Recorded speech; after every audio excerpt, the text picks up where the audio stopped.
નમસ્કાર, પ્રસ્તુત છે દૂરદર્શન સમાચાર. સંસદના શિયાળુ સત્રના આરંભે રાજ્યસભામાં નોટબંધીના મુદ્દા પર ચર્ચા ચાલી રહી છે. આ મુદ્દે સંસદમાં બોલતા ઉર્જામંત્રી પિયુષ ગોયલે જણાવ્યું હતું કે દેશમાં પ્રથમવાર એવો નિર્ણય લેવામાં આવ્યો છે કે જેના થકી ગરીબોને સન્માન મળી રહ્યું છે અને અપ્રામાણિક લોકો મુશ્કેલીમાં મુકાયા છે. તેમણે એમ પણ ઉમેર્યું હતું કે આ વ્યવસ્થાથી અર્થવ્યવસ્થામાં સુધારો આવશે.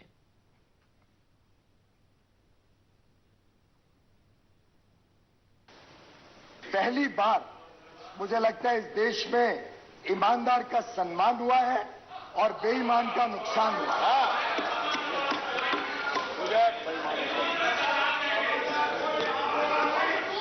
टेलीविजन हम भी देखते हैं, हम भी लोगों की प्रतिक्रिया सुनते हैं, हम भी देखते हैं किस प्रकार से कष्ट सहने के बावजूद भारत की अधिकांश जनता बार बार ये दोहरा रही है कि ये मोदी जी ने अच्छा किया, बहुत अच्छा सबक सिखाया। जो लोग काला धन का समर्थन करते हैं और थोड़ा कष्ट तो स्वाभाविक है। શિયાળુ સત્રના આરંભે બંને ગૃહમાં દિવંગતોને શ્રદ્ધાંજલિ આપવામાં આવી હતી. લોકસભામાં દિવંગત સાંસદોને શ્રદ્ધાંજલિ અર્પવાની સાથે સાથે ઇઝરાયેલના પૂર્વ રાષ્ટ્રપતિ શિયોને પેરેજ, થાઇલેન્ડના સમ્રાટ તેમજ BAPS સ્વામિનારાયણ સંસ્થાના ભૂતપૂર્વ વડા શાસ્ત્રી નારાયણ સ્વરૂપદાસજી એટલે કે પૂજ્ય પ્રમુખ સ્વામી મહારાજને પણ શ્રદ્ધાંજલિ અર્પણ કરવામાં આવી હતી. બાદમાં લોકસભા આવતીકાલ સુધી સ્થગિત કરવામાં આવી હતી. સંસદના શિયાળુ સત્રનો આરંભ થતા અગાઉ પ્રધાનમંત્રી નરેન્દ્ર મોદીએ જણાવ્યું હતું કે સરકાર દરેક મુદ્દે ચર્ચા કરવા માટે તૈયાર છે. તેમણે જણાવ્યું હતું કે ગત સત્રમાં GST જેવા મહત્વના નિર્ણય બાબતે સદન દ્વારા જે કામ થયું તેવી આશા આ વખતે પણ છે કે સદનમાં સામાન્ય નાગરિકની અપેક્ષા અને આવશ્યકતાના સંદર્ભમાં ચર્ચા થશે. સાથે જ પ્રધાનમંત્રીએ વિપક્ષોને રચનાત્મક ભૂમિકા ભજવવા અપીલ કરી હતી. पिछले सत्र में GST जैसे महत्वपूर्ण निर्णय होने के कारण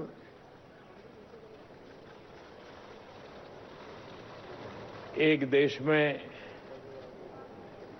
एक टैक्स व्यवस्था का जो सपना है उस दिशा में बड़ा अहम काम सदन ने किया. मैंने उस दिन भी सभी दलों का धन्यवाद किया था और देश हित में जब सब दल साथ मिलकर के चलते हैं तो फैसले भी अच्छे होते हैं, जल्दी होते हैं, परिणाम भी अच्छा मिलता है. જૂની નોટો બદલવાના નિર્ણયના એક અઠવાડિયા બાદ હજી પણ બેંક સામે લાંબી કતારો જોવા મળી હતી. કેટલાક લોકો વારંવાર બેંકમાં જઈ નાણાંના કાળા બજાર કરતા હતા. આ ફરિયાદના ઉકેલ રૂપે હવે બેંકમાં નાણાં લેવા જનારા ગ્રાહકોની આંગળી પર શાહીનું નિશાન કરવામાં આવશે. સરકાર દ્વારા લેવામાં આવેલા નિર્ણયનું નાગરિકો દ્વારા સ્વાગત કરવામાં આવ્યું હતું અને લોકોએ આશા વ્યક્ત કરી હતી કે આ વ્યવસ્થાથી કાળા બજાર પર લગામ લાગશે. મોરબી સિરામિક ઉદ્યોગ સંઘના પ્રમુખ નિલેશ જેતપરિયાએ કહ્યું છે કે 500 અને 1000નું ચલણ પાછું ખેંચાતા પેદા થયેલી હાલાકીને હસતા મોઢે વેઠવામાં મોરબી આનંદ અનુભવે છે. કારણ કે કાળા નાણાંનો પ્રભાવ બાંધકામ ઉદ્યોગમાં ઘટતા સરવાળે ટાઇલ્સ કારખાના ફાયદામાં રહેશે. વેટ્રીફાઈડ ટાઇલ્સ અને સેનિવેટરનું ઉત્પાદન કરતા મોરબીમાં દરરોજ 4000 ટ્રક દ્વારા કાચો માલ ઠલવાતો હોવાથી રોકડ રકમની તંગી ઊભી થતા વ્યવહાર અટકવો સ્વાભાવિક છે. પરંતુ બેંકના સહકારને લીધે મજૂરના પગાર તથા બળતણની ખરીદી માટે રોકડ મળવા લાગી છે. પ્રધાનમંત્રીના સ્વચ્છ ભારત મિશન કાર્યક્રમને સફળ બનાવનાર ગામ તરીકે પ્રશંસા મેળવી રહ્યું છે ગાંધીનગર જિલ્લાનું કોબા ગામ. ગામના સરપંચ યોગેશભાઈ સહિત પંચાયતના સભ્યો અને ગ્રામજનોના સહકારથી ગ્રામજનોને મળી રહી છે તમામ શહેર સમકક્ષ સુવિધાઓ. ગામમાં 100% શૌચાલય સુવિધા, પાકા રસ્તા, ગટર, મુખ્ય માર્ગો પર સ્ટ્રીટ લાઇટની સુવિધા, નિયમિત સફાઈ, કચરા માટે ડસ્ટબિનની સગવડ સહિત સમગ્ર ગામમાં વાઈફાઈ સેવા મળતા ગ્રામજનો પ્રત્યક્ષ અને પરોક્ષ રીતે દેશ અને દુનિયાથી સમગ્ર માહિતી પ્રાપ્ત થાય છે.